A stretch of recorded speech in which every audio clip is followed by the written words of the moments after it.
বাচ্চা জন্মের পর 40 দিন পর্যন্ত বাচ্চাকে একা ঘরে রাখা হয় না। ইসলামের দৃষ্টিতে এটা কতটুকু যুক্তিযুক্ত জানতে চাই।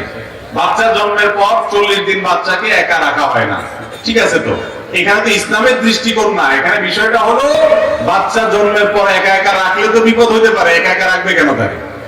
কিন্তু কেউ যদি এটা মনে করে যে বাচ্চা জন্মের পর 40 দিন পর্যন্ত তার সাথে কেউ না কেউ থাকতে হবে, 1 মিনিটের জন্য তাকে এক কক্ষে আলাদা রাখা যাবে না, তাহলে সেটা ভুল। এই কথা কোরআন হাদিসে কোথাও নাই, এটা কুসংস্কার। কথা কি বুঝাতে পারছি? বাকি এমনি বাচ্চার যাতে কোনো বিপদ না হয়, তার জন্য অসুবিধা না হয়, সেজন্য তার আশেপাশে কেউ না কেউ থাকা, এটা তো ঠিক আছে। এটার সাথে সাধারণ বিবেকের প্রশ্ন জড়িত, ইসলাম নয়, ইসলামের বিষয় না এটা। আমরা বাচ্চার সেফটির জন্য, নিরাপত্তার জন্য তার আশেপাশে তার দাদি, নানি, দাদা, খালা বা ফুফু, মা, বাবা কেউ না কেউকে রাখার চেষ্টা করি। বাকি কেউ না কেউ থাকতেই হবে, 1 সেকেন্ডের জন্য সরা যাবে না 40 দিন বলতে, এমন কোনো কথা কোরআন হাদিসে নাই।